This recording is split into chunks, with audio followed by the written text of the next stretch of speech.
गांधींच्या पुतळ्याची पुण्यात झालेली जी विटंबना आहे ही एक विटंबना नव्हे, तर महाराष्ट्रात कशा पद्धतीचं शासन प्रशासन लागू करण्याचा प्रयत्न महाराष्ट्रात आणि पर्यायाने भारतात होत आहे याचं एक उदाहरण आहे. गांधी का मरत नाही हा प्रश्नातून अजूनही यांचे डोळे उघडलेले नाहीत. कारण गतकाळामध्ये नथुराम गोडसेंचे उदात्तीकरण करणे असो किंवा दर 30 जानेवारीला महात्मा गांधीच्या पुण्यतिथीच्या निमित्तानं गांधींच्या पुतळ्याला गोळ्या मारणं असेल किंवा गांधींच्या संदर्भामध्ये बेताल वक्तव्य करणाऱ्या एका व्यक्तीला लोकसभेचं खासदार बनवणे असेल, यापासून हा सिलसिला सुरू झालेला आहे. त्यामुळे नथुराम गोडसेचं उदात्तीकरणाचा पूर्ण प्रयत्न केल्यानंतर आता असं लक्षात यायला लागलंय की आता गोडसे यापेक्षा त्यांचं उदात्तीकरण होणार नाही, किंबहुना गोडसेंना त्याची जागा भारताचे माणसंही दाखवायला लागलेली आहेत. तर दुसरीकडे सावरकरांच्या संदर्भात असणारे जे आक्षेप आहेत, हे आक्षेप आता सार्वजनिक सामाजिक समस्येच्या अनुषंगानं घराघरात मनापणात आणि लोकांपर्यंत गेलेले आहेत. आणि कपूर आयोगाच्या अहवालामध्ये त्यांचाही सहभाग जो आहे हाही आता कुठे ना कुठे सर्वांपर्यंत पोहोचलेला आहे. आता या दोघांचं नाव पुढे रेटणं शक्य नाही करिता गांधींवर हा हल्ला झाल्याचं आपल्याला दिसून येतं. आणि हे भाजपची आणि राष्ट्रीय स्वयंसेवक संघाची जी विषवल्ली आहे, त्या विषवल्लीचं फळ म्हणजे हा सदर व्यक्ती आहे. आता हा माथेपुरू आहे, याचं डोकं ठिकाणावर नाही असं दाखवण्याचा पुन्हा एकदा प्रयत्न होईल. परभणीच्या दंगलीमध्ये संविधानाची विटंबना करणाऱ्या माणसाला मनोरुग्ण ठरवलं. गांधींच्याही पुतळ्याची विटंबना करणाऱ्या, कोयत्यानी घाव घालणाऱ्या माणसालाही आता मनोविकृत दाखवण्याचा प्रयत्न होईल. मात्र हे मनोविकृत हे व्यक्ती नाही, तर सेवक संघ आणि भारतीय जनता पक्षाचा जो विचार आहे हा मानसिक दृष्टिकोनातून खचलेला आहे. द्वेषावर आधारित आणि हायरार्कीवर आधारित, स्पृश्य अस्पृश्यतेवर आधारित, स्त्री पुरुषांची समानता नाकारण्यावर आधारित हा त्यांचा विचार आहे. आणि त्याच्यावर आलेली ही फळं आहेत. या फळांना आता वेळीच आपण सर्वांनी समाजाने आवर घातला पाहिजे, कारण सरकार सातत्याने या विषवल्लीला खत घालत आहे. त्यामुळे या घटनेचा धिक्कार करतो. आणि हा केवळ धिक्कार हा निषेधापुरता नाही, तर राष्ट्रपिता ही ज्यांच्याकडे ही पदवी त्यांना आहे, या देशाला राष्ट्र म्हणून उभं करण्यामध्ये जी संकल्पना या तळागाळापर्यंत रुचवलेली आहे. एवढंच नव्हे, महात्मा गांधींची वर सातत्याने भारतीय जनता पार्टी टीका का करते? कारण आयडिया ऑफ इंडिया हा गांधींनी केलेला विचार, निर्माण केलेला विचार आहे. आणि आपण भारतीय आहोत ही महान भावना ही महात्मा गांधींच्या विविध आंदोलनाच्या माध्यमातून पुढे आलेली आहे. या भावनेला कुठे ना कुठे ठेच पोहोचवणे, ही भावना नेस्तनाबूत करणे, या भावनेवर अटॅक करत असताना, ही भावना नष्ट होत असताना भारतीय जनता पार्टीची जी बंच ऑफ थॉट्सची जी आयडिया आहे ती रुजवण्याकरता असा हा झालेला प्रकार आहे. त्यामुळे पुण्याची घटना ही केवळ घटना नाही, तर या घटनेच्या मागे हे विषवल्ली सरकार केंद्रातलं राज्यातलं आहे आणि त्यांची पितृ संघटना आहे. हे या निमित्तानं या संघटनेचा आणि या सर्व एकत्रित त्यांच्या मानसिकतेचा धिक्कार करत असताना आणि पर्दाफाश करत असताना सांगा वाटतं. या माथेफुरूची तपासणी जी पाहिजे की आला कुठून हा वही, जिथे तर्कतीर्थ लक्ष्मण शास्त्री जोशी यांचं वेदपाठ शाळा आहे, जिथे विश्वकोश तयार होतोय, जिथे ज्ञानकोश तयार होतोय, अशा प्रज्ञा पाठशाळाच्या कोयता विकत घेतला, हे जर समोर ही माहिती जर समोर आलेली आहे ती अत्यंत गंभीर बाब आहे. ज्या ठिकाणून समतेची, बंधुत्वाची, सामाजिक न्यायाची गंगोत्री ज्या वहीतून व्हायला हवी, त्या ठिकाणी जर आता अशी गटारगंगा निर्माण व्हायला लागली असेल तर ताबडतोबीनं या संदर्भामध्ये याचा मागोवा हा सरकारने घेतला पाहिजे. मात्र सरकार हे काही करणार नाही. या संदर्भात समाज माध्यमांनी आणि माझी आदरणीय सर्व मीडियाच्या प्रतिनिधींना देखील विनंती आहे की या सर्व गोष्टींचा हा दीर्घ मागोवा त्यांनी घ्यावा, ही अपेक्षाही या निमित्तानं मी या ठिकाणी व्यक्त करतो.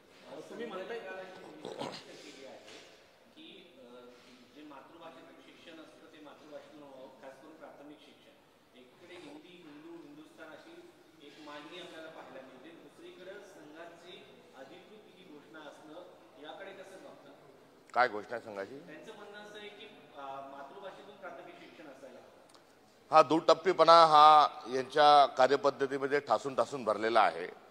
जर आपण सांगता की मातृभाषेतून शिक्षण असायला पाहिजे तर बंच ऑफ थॉटची होळी करा। One nation, one election, one leader, one language, one food, one dress code, हे जे आपण सांगत आलेले वर्षानुवर्ष हे खोटं आहे। हे एकदा जाहीर करून टाका म्हणजे विषय संपला। या सोबतच आज या महाराष्ट्र सरकारचा जो कुटील डाव आहे तो देखील हाणून पाडला पाहिजे। कारण जनसुरक्षा कायदा हा जनसुरक्षा कायद्याचा एक हुकुमशाहीची परमोच्च सीमा असणारा एक विधेयक हे महाराष्ट्राच्या कायदे मंडळामध्ये सादर होत आहे। 1919 ला रोलेट नावाचा एक ऍक्ट हा भारतामध्ये आणला होता आणि हा रोलेट ऍक्ट काय होता तो कोणत्याही माणसाची कधीही कुठेही केव्हाही कोणाचीही चौकशी न करता कुठलाही आरोप नसताना त्याला थेट तुरुंगात डांबणे याकरता हा 1919चा रोलेट ऍक्ट हा अस्तित्वात आला होता। आज देवेंद्र फडणवीस हे या रोलेटच्या माध्यमातून आज पुन्हा महाराष्ट्रामध्ये असाच कायदा आणू पाहत आहेत। ते एकीकडे औरंगजेबासारखे क्रूर आहेत तर दुसरीकडे रोलेट ऍक्ट माध्यमातून त्या इंग्रज सरकारांसारखे जनतेचा आवाज करता ते हुकुमशाह आहेत हे या कायद्याच्या माध्यमातून हे समोर येत आहे। या कायद्याची आवश्यकता काय? हा कायदा जो आहे या कायद्याच्या सोबत अनेक सुरक्षिततेच्या अनुषंगाने अनेक कायदे आहेत। एक तर अर्बन नक्षलाइट नावाचा कुठलाही विषय हा अस्तित्वात जनमाहिती अधिकाराच्या माध्यमातून केंद्र सरकारच सांगतं आणि आता वारकरी संप्रदायाच्या लोकांनाही आता अर्बन नक्षलाइट म्हणणं, साहित्यिकांनाही अर्बन नक्षलाइट म्हणणं, शाहू फुले आंबेडकरांच्या विचाराची प्रेरण करणाऱ्यांनाही अर्बन नक्षलाइट म्हणणं। म्हणजे अर्बन नक्षलाइट कोण आहेत? तर अर्बन नक्षलाइट जे अस्पृश्यतेचा विरोध करतात, जे समतेचा नारा लावतात, जे सामाजिक न्यायाची हाक मारतात, जे स्त्री पुरुष समतेचा हट्ट धरतात, असा जो एक वर्ग आहे, असा जो एक समाज सुधारक आणि पुरोगामी जो वर्ग आहे, या पुरोगामी आणि समाज सुधारकांच्या वर्गाला हे अर्बन नक्षलाइट म्हणतात। ज्ञानेश्वर महाराजांनाही आज ज्ञानेश्वर महाराज हयात नाहीत, ते आपल्याला फार मोठा संदेश देऊन गेलेत, मात्र ज्ञानेश्वर महाराजांच्या कार्यालाही अर्बन नक्षलाइटचं कार्य म्हणतील, तुकाराम महाराजांच्या कार्यालयालाही हे अर्बन नक्षलाइटच्या त्रिज्येत आणतील। गाडगे महाराज, तुकडोजी महाराज, महात्मा गांधी, सुभाषचंद्र बोस, किती आणि किती नावं घ्यावी, थेट जो शैव जो विचार आहे त्या शैव विचारालाही हे अर्बन नक्षलाइटचा विचार म्हणतील। त्यामुळे अर्बन नक्षलाइट नावाचं एक भूत यांच्या मानगुटीवर बसल्याचं जे निदर्शनास येतं हे अर्बन नक्षलाइटचं भूत नाही तर हे हा वाडवडिलांचा सांस्कृतिक वारसा आहे, ही आपली सांस्कृतिक परंपरा आहे जी पुरोगामित्वाची आहे, जी परिवर्तनाची आहे, जी समतेची आहे, जी बंधुत्वाची आहे आणि हा सगळा आवाज हा दाबण्याकरता अर्बन नक्षलाइट नावाचा एक गुळगुळीत शब्द ज्याचं कायद्यात अस्तित्वात नाही, तो कुठेही मागच्या झालेल्या घटनेत अस्तित्वात नाही आणि जो चळवळ आहे त्या सगळ्या चळवळीला आता व्यसन घालण्याकरता आणि यांना डांबून ठेवण्याकरता हा कायदा हा महाराष्ट्र सरकार आणू पाहत आहे। हा कायदा हाणून पाडला पाहिजे। काँग्रेस पक्ष हा कायद्याच्या संपूर्णतः विरोधात आहे। या कायद्यामध्ये त्यांच्या ज्या अप्रिय आहेत तथाकथित स्वरूपाच्या ते जे म्हणतील की हे अर्बन नक्षलाइटचं काम करतात अशा कोणत्याही संघटनेवर ते बंदी आणू शकतात। या संस्थेला मदत देणाऱ्या, या संस्थेला देणगी देणाऱ्या, या अशा संस्थेला मीटिंगला सभेला उपस्थित स्वीकारणाऱ्या व्यक्तीला 3 वर्षाचा कारावास होऊ शकतो। ईडीमध्ये काय काय झालं हे आपण बघतोय। ईडीचा नंगा नाच हा उभ्या भारताने हा बघितलेला आहे। महाराष्ट्रामध्ये तर ईडीची बंदूक लावून कितीतरी लोकांना त्यांनी पावन करून घेतले, त्यांच्या वॉशिंग मशीनमधून फिरून घेतलंय। आता हा कायदा आणत असताना यामध्ये ईडीपेक्षा कितीतरी अधिक पटीनं हा तीव्रतेच्या स्वरूपामध्ये याचा लोकशाही बुडवण्याकरता हा वापर होईल। त्यामुळे हा हुकुमशाही आणणारा, हुकुमशाही लादणारा आणि आपल्याला मूलभूत स्वरूपात निसर्गाने आणि आपल्या महान संविधानाने दिलेला जो अधिकार आहे अभिव्यक्ती स्वातंत्र्य तो या ठिकाणी मोडीत काढला जाणार आहे। आपले संविधानाने दिलेले जे हक्क आहे, जे अधिकार आहे त्यांच्यावर मोठ्या स्वरूपाचं एक बंधन देखील या माध्यमातून येणार आहे, किंबहुना हे निरस्त केला जाणार आहे। हा हुकुमशाहीचा आवाज देणारा आणि हुकुमशाहीची हाक देणारा असा हा कायदा हा रद्द झाला पाहिजे। तर दुसरीकडे भारताच्या एकंदरीत संसदीय लोकशाही प्रणालीला आणि दुसरीकडे भारतातील लोकशाहीच्या दरवाजावर आता या जनसुरक्षा कायद्याच्या माध्यमातून ही दस्तक दिली जात आहे, ती दस्तक ओळखून याच्यामध्ये जगभरामध्ये या संदर्भामध्ये एक मोठा जनक्षोभ जो आढळून येतो तो अधिक तीव्र करण्याची आवश्यकता आहे। हा कायदा कुठल्याही परिस्थितीत आणि संपूर्ण ताकदीनिशी आम्ही या कायद्याला पारित होऊ देण्याकरता त्याच्या विरोधात राहू, त्याला पुरजोर स्वरूपाचा आम्ही विरोध करू। संसदेत विधानसभेचं अधिवेशन जे आहे ते गुंडाळू पाहत आहे। म्हणजे याचा अर्थ काय की दरवेळेस एक कांड करायचं, दरवेळेस धुकं निर्माण करायचं आणि स्वतःचा अजेंडा पूर्ण करून घ्यायचा। हिंदी मराठी याचा वाद लावून वादळ निर्माण करून जनसुरक्षा कायदा पारित करून घेणं ही चाल त्यांनी रचली होती, मात्र ती चाल त्यांच्या अंगलट आली आहे। दुसरीकडे ही त्यांची केलेली चाचपणी पण होती, मात्र आता कुठलाच वाद दुसरा निर्माण झालेला नाही। शेतकरी आत्महत्या करत आहेत, मागच्या काळामध्ये कुठल्याही सरकारने दिलेले आश्वासनं जी आहेत ती नाहीत, बेरोजगारीचा प्रश्न आहे, महिलांच्या सुरक्षिततेचा प्रश्न आहे। आता यातून काही विधेयक हे मांडायचं आणि ज्या पद्धतीने संसदेमध्ये 3 काळे कायदे मंजूर झाले होते तसेच हे कायदे पारित करून घ्यायचे, कुठली चर्चा होऊ न देता कायदे पारून घ्यायचे, याचा हा कुटील डाव जो आहे तो देखील हाणून पाडला पाहिजे।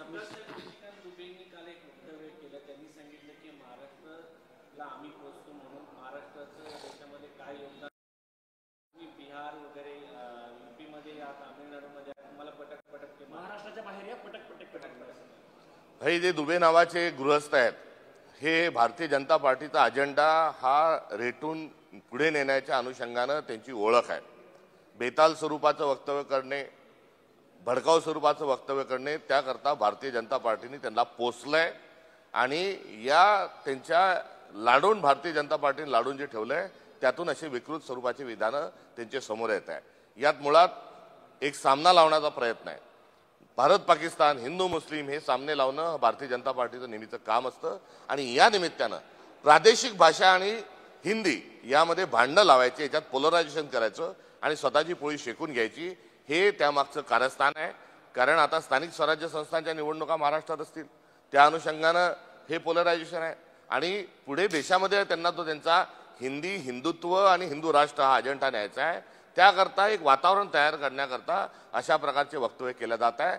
त्यांचं वक्तव्य हे विशुद्ध स्वरूपात हे पोलरायझेशनच्या हिंदी विरुद्ध मराठी असा वाद निर्माण करणारं हे त्यांचं वक्तव्य आहे।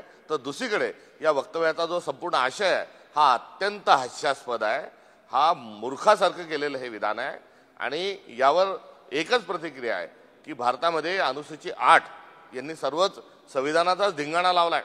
अनुसूची 10 जी आहे पक्षांतर बंदी कायद्याची त्याची कशी वाट लावली तेही बघितलंय। आता हा उलटा पाडा आणत असताना हे आता अनुसूची 8 वर आलेले आहे। अनुसूची 8 काय सांगते तर अनुसूची 8 मध्ये 22 भाषा आहेत आणि या 22 भाषा ज्या आहेत या 22 भाषांच्या संवर्धनाकरता, संरक्षण करता आणि पर्यायी या संस्कृती करता भारताचं संविधान हे मान्यता देतं आणि या सर्व 22 भाषा ज्या आहेत त्या हातात हात घालून गुण्यागोविंदांनी भारतात नांदाव्या हे संविधानाला अभिप्रेत आहे, हे समाजवादाला अभिप्रेत आहे, हे काँग्रेसला अभिप्रेत आहे। मात्र या 22 भाषांमध्ये भांडणं लावणे, जसे जाती जाती धर्माधर्मात भांडणं लावणे तसे भाषा भाषात धर्म लावणे हा त्यांचा असणारा यामागचा हेतू आहे आणि हा हेतू या भारतातली जनता कधी साध्य होऊ देणार नाही।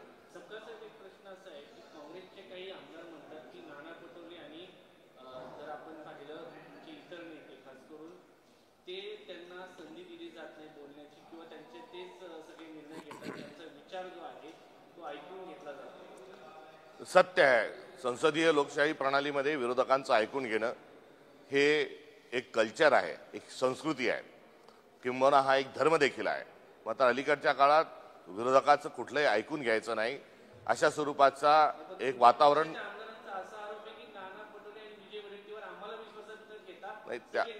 मूळ विषय जो आहे की विधानसभेमध्ये जे बोलू दिलं गेलं पाहिजे, अर्धा वेळ हा काँग्रेस, अर्धा वेळ हा विरोधक आणि अर्धा वेळ सत्ताधारी अशी एक विभागणी ही संसदीय कामकाजामध्ये विधानसभेमध्ये ही होत असते।